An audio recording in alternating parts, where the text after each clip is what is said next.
Olá, sejam bem-vindos a mais uma exploração detalhada aqui no nosso espaço. Hoje vamos mexer num vespeiro importante, viu? Para qualquer organização que queira transformar a estratégia em realidade, a tal da governança. A gente está aqui com um guia prático do Project Management Institute, o PMI, sabe? Que foca justamente nisso, governança de portfólios, programas e projetos. O nome pode soar meio pesado, né? Corporativo demais. Assusta um pouco, né? Exato. Mas olha, entender o que está por trás disso pode ser a linha tênue entre o sucesso e, bom, aqueles projetos que viram notícia pelos motivos errados. Exatamente. Quem nunca ouviu falar, né? Daquelas iniciativas que, nossa, estouram o orçamento, atrasam horrores. Ou pior, são entregues, mas assim, não servem para nada do que deveriam. É muito frustrante. Totalmente. E quando você vai investigar a fundo, como o próprio material do PMI e outras pesquisas na área mostram, uma governança fraca ou mal desenhada mesmo costuma ser um dos grandes vilões por trás disso. Não é só azar ou, sei lá, incompetência na execução, tem mais coisa aí. Certo. Então nossa missão hoje é justamente tentar desembaçar esse conceito. O que é realmente governança quando a gente fala de portfólios, programas, projetos? Por que ela é tão crítica? Vamos tentar tirar a poeira desse tema e ver o que ele significa na prática mesmo. Ótimo, ponto de partida. E a primeira coisa que eu acho fundamental e que o material do PMI faz questão de separar é a diferença entre governança e gerenciamento. Tá, importante, não são a mesma coisa. Não são, embora convivam ali, lado a lado. Pensa assim, ó, a governança define o que e o porquê. Ela que dá direção estratégica, sabe? As regras do jogo, quem decide o quê e faz aquela supervisão geral para garantir que a organização está investindo esforço nas coisas certas. É o olhar mais de cima, tipo o leme do navio. Entendi. Seria como definir o destino da viagem e as regras para navegar. E o gerenciamento, então, seria o como? O trabalho do capitão e da tripulação para fazer o navio chegar lá seguindo as regras. Isso, cuidar da operação do dia a dia, organizar tarefas, gerir equipe para fazer as coisas da maneira certa. Perfeito. É isso. O guia ilustra bem essa separação. Governança aprova a visão, as políticas, a estrutura de poder, né? E o gerenciamento pega essa visão toda e transforma em ação. Executa os planos, gerencia os recursos, resolve os pepinos do dia a dia. Faz sentido. Claro que, assim, na vida real, as fronteiras nem sempre são tão nítidas, né? Uma mesma pessoa, dependendo do nível, pensa num gerente de portfólio, por exemplo. Uhum. Pode acabar tendo um pé em cada canoa, atuando tanto na definição quanto na execução. O guia até sinaliza isso. Quanto mais estratégico o nível, tipo portfólio, mais forte tende a ser o componente de governança na atuação dos responsáveis. Faz sentido essa sobreposição na prática. Agora, outra coisa que o guia deixa bem claro é que governança não é um bloco único, né? Ela se manifesta em diferentes camadas ou níveis dentro da organização, cada uma com um foco. Não é um modelo só para tudo, certo? Exatamente. E entender esses níveis é chave, sabe? Para aplicar a governança de um jeito que funcione. O guia detalha bem essas camadas. A gente pode pensar nelas quase como uma hierarquia, mas todas interligadas. Lá no topo, a gente tem a governança organizacional. É a visão macro mesmo. Como a empresa inteira dirigida, controlada, pensa no conselho de administração, nas diretrizes gerais de ética, responsabilidade corporativa, conformidade, essas coisas. Ela define os grandes princípios que regem a organização como um todo. O guarda-chuva maior. Isso. Aí, um degrau abaixo, mas fundamental para o nosso papo aqui, está a governança de OPM, Organizational Project Management, né? Gerenciamento de projetos organizacional. OPM. O guia explica que essa é a estrutura que busca, olha só, alinhar e integrar todas as práticas de gerenciamento de portfólios, programas e projetos com a estratégia maior da organização. Ah, então ela conecta tudo. Exato. É como se fosse o sistema que garante que todos esses motores diferentes, portfólios, programas, projetos, estejam funcionando de forma coordenada, sabe? Empurrando a empresa na mesma direção estratégica. Busca consistência, sinergia. Entendi. Então essa OPM é tipo o maestro da orquestra, garantindo que todos os instrumentos, os projetos, os programas, os portfólios estejam tocando juntos e afinados com a partitura estratégica da empresa. Boa analogia. É exatamente isso. E descendo mais um nível, a gente chega na governança de portfólio. Aqui o foco é bem claro: otimizar o valor dos investimentos. Onde colocar o dinheiro? Basicamente, como o guia detalha, trata-se de garantir que o conjunto de programas e projetos que foram selecionados ao portfólio seja aquele que melhor contribui para os objetivos estratégicos e operacionais. Envolve escolher as iniciativas certas, balancear risco e retorno, garantir que os recursos estão indo para onde geram mais valor. Certo. Depois tem a governança de programa. Bom, programas agrupam projetos que são relacionados, né? Para entregar benefícios que não seriam alcançados se os projetos fossem gerenciados separados. Então, a governança aqui, como o guia explica, foca em coordenar esses projetos componentes, gerenciar as interdependências e garantir que o programa como um todo entregue o valor e os benefícios que se espera. É sobre sinergia e resultado coordenado. E por último? E finalmente chegamos na governança de projeto. O foco aqui é mais granular. É garantir que um projeto específico entregue o seu produto, serviço ou resultado único dentro das restrições que foram combinadas: escopo, prazo, custo, qualidade. É a supervisão direta da entrega de um resultado específico. Entendi. Funciona quase como uma cascata de alinhamento, então.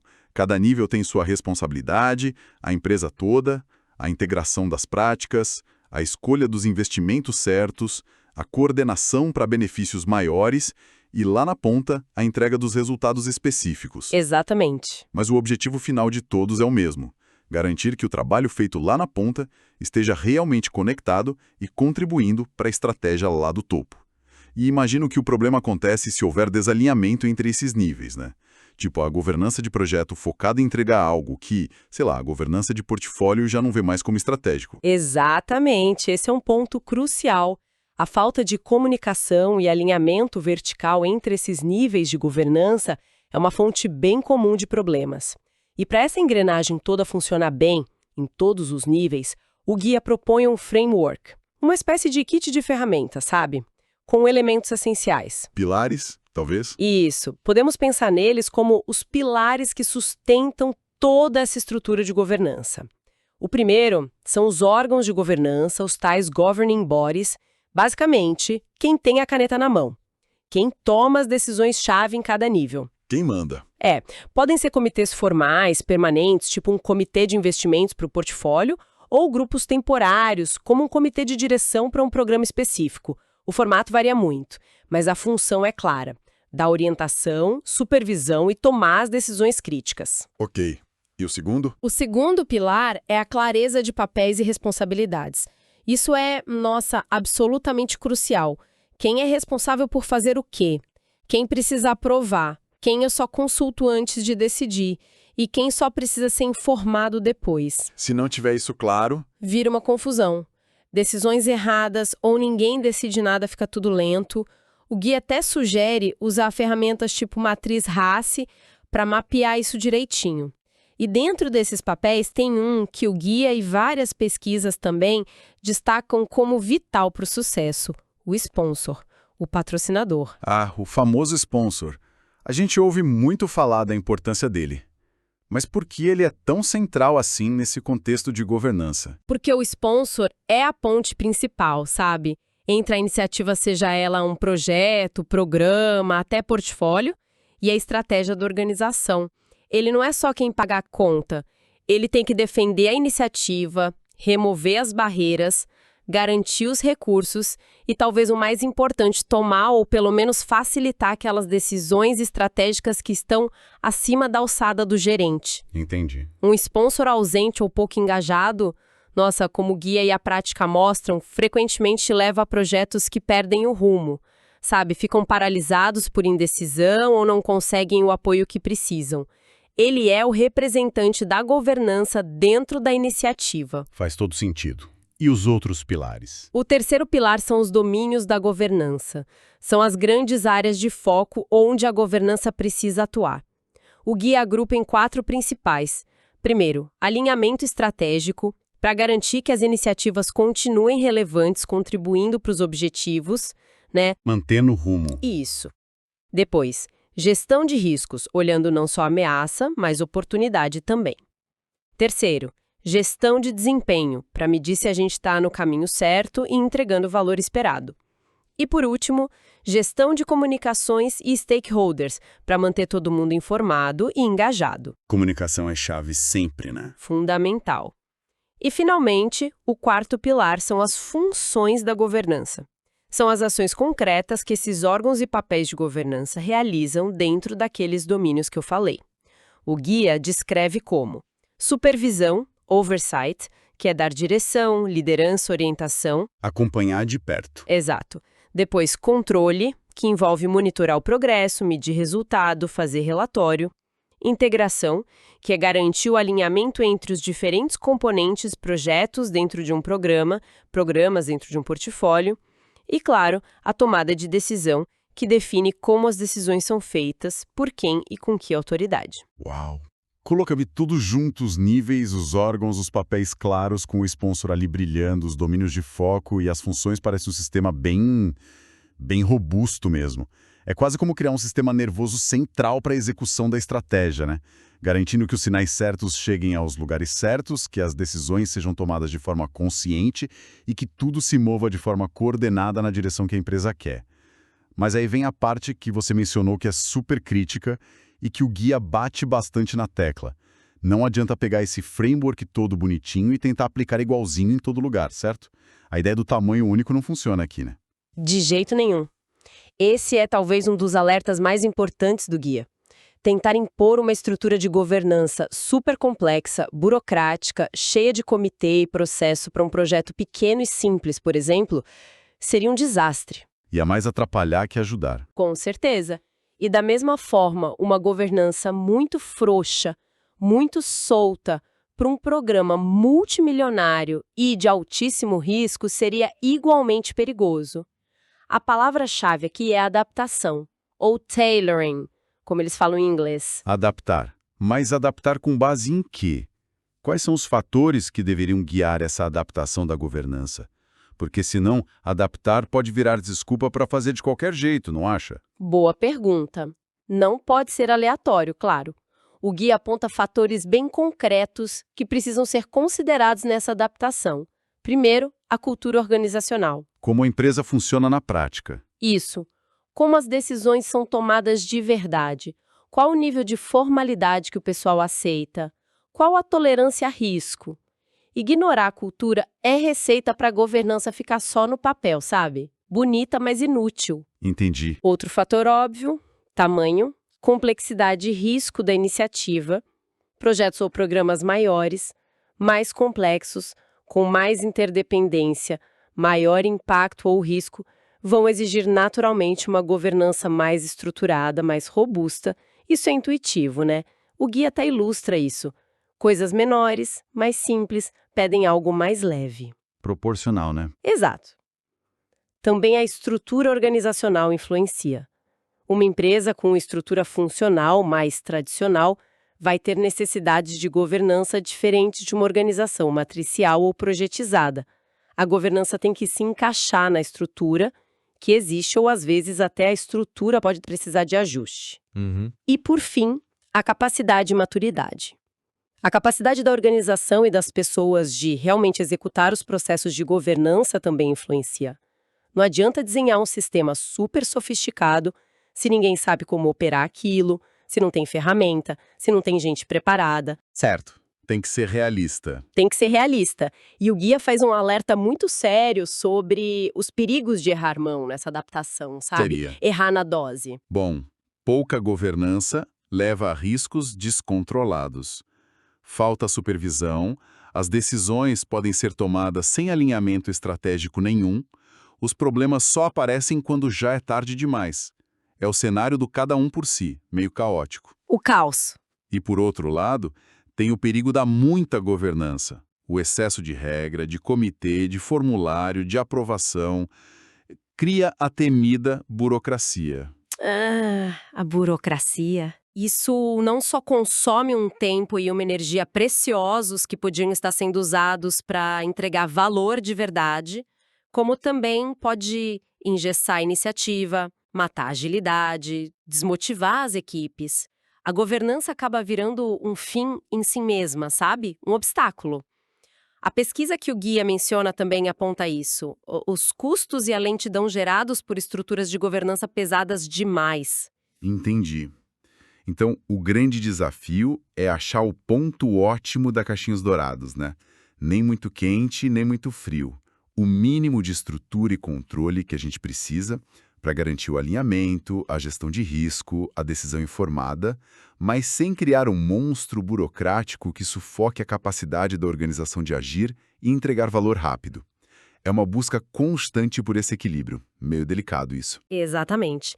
Encontrar essa dose certa é mais arte do que ciência exata, viu? Exige bom senso, exige adaptação contínua. E aí a pergunta é: como as organizações podem, então, colocar isso em prática? Como começar a implementar ou, sei lá, a melhorar a governança que já existe? Imagino que o guia também dê alguma luz sobre esse processo de implementação, né? Não basta só descrever o modelo ideal, tem que dizer como chegar lá. Sim, ele oferece um caminho, um processo que é cíclico e iterativo para implementar ou refinar a governança. São 4 etapas principais que se retroalimentam, sabe? Cíclico. Como assim? Olha só. Primeiro, avaliar. Acesse. O ponto de partida é sempre entender a situação atual. Onde a gente está hoje em termos de governança? O que funciona bem? O que não funciona? Quais são as reais necessidades do negócio, das iniciativas? Qual é a cultura? Onde estão os gargalos ou as lacunas em relação ao que seria desejável? Um diagnóstico. Um diagnóstico, perfeito. Segunda etapa, planejar, plan. Com base nessa avaliação, você desenha um modelo de governança futuro ou os ajustes no modelo que já existe. Aqui se define ou redefine os órgãos, os papéis, as responsabilidades, os processos, os fluxos de decisão, as métricas de acompanhamento. É onde se cria o plano de como a governança adaptada vai funcionar. O projeto da nova governança. Isso. Terceira etapa, implementar, implemente. É a hora de colocar o plano em ação. Isso envolve comunicar as mudanças para todo mundo na organização, treinar as pessoas nos novos papéis, nos novos processos, colocar as novas estruturas tipo comitês para funcionar, ajustar sistema de informação se precisar. É a fase de execução da mudança na governança mesmo. Botar para rodar. Aquele modelo que foi desenhado está funcionando na prática? Está entregando o resultado esperado? Onde ainda tem gargalo, ineficiência? O que mudou no ambiente de negócios que exige um novo ajuste? Ah, entendi o ciclo. Essa avaliação contínua alimenta de volta a primeira etapa, a de avaliar, criando um ciclo de melhoria contínua. A governança precisa evoluir junto com a organização, ela não pode ser estática. Faz todo sentido. Não é um projeto com data para acabar, mas sim um processo vivo, né? De ajuste, de refinamento constante. Isso garante que a governança não vire uma relíquia engessada, mas continue sendo uma ferramenta útil, relevante para a organização navegar suas complexidades e alcançar seus objetivos. Ok, então vamos tentar amarrar as pontas da nossa conversa de hoje sobre esse guia do PMI. Ficou bem claro para mim que governança nesse universo de portfólios, programas e projetos é essencialmente sobre dar direção, garantir a supervisão adequada e fornecer uma estrutura clara para a tomada de decisões. Tudo para manter as iniciativas alinhadas com a estratégia maior. Isso. E é crucial não confundir isso com o gerenciamento do dia a dia, que é a execução, o fazer acontecer. Exato. E vimos também que ela não é uniforme, né? Opera em níveis distintos. Organizacional, lá no topo, a OPM como integradora, portfólio focado nas escolhas certas, programa nos benefícios coordenados e projeto nas entregas específicas. Cada um com seu foco, mas todos precisando estar super conectados. Conectados, sim. E que ela se apoia naqueles pilares, órgãos de governança claros, papéis e responsabilidades bem definidos e aqui, de novo, destaque para o sponsor ativo e atua sobre domínios-chave, alinhamento, risco, desempenho, comunicações, através de funções específicas, supervisão, controle, integração, decisão. E talvez o ponto mais importante que ficou ecoando aqui, a necessidade de adaptação. Nada de receita de bolo. A governança tem que ser calibrada para o contexto específico, cultura, complexidade, risco.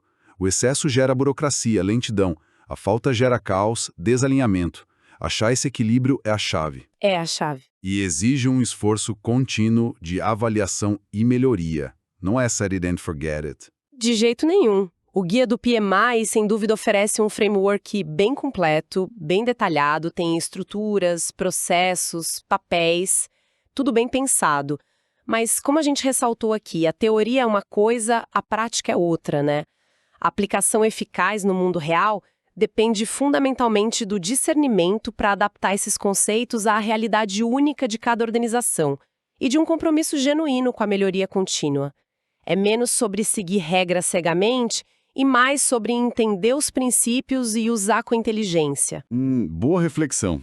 Isso tudo me deixa pensando numa última questão aqui. O guia, naturalmente, foca muito nas estruturas formais. Os comitês, os processos, as matrizes de responsabilidade, os fluxos de aprovação. Mas e o lado humano disso tudo? Como é que é a cultura real da organização? Sabe, as relações de confiança ou de desconfiança entre as pessoas, as redes informais de influência, como tudo isso interage com essas estruturas formais de governança? Boa reflexão. Será que, no final das contas, o maior desafio não é justamente harmonizar o controle e a estrutura que a governança formal exige com a flexibilidade, a autonomia e a confiança que permitem às equipes não só cumprir o plano, mas também inovar, resolver problemas de forma criativa e entregar um valor que talvez nem estivesse no script inicial? Fica aí a provocação para o pessoal pensar. Bom, chegamos ao fim desta análise aprofundada sobre a governança de portfólios, programas e projetos. Esperamos que tenha sido útil essa nossa conversa. Obrigado pela companhia e até a próxima.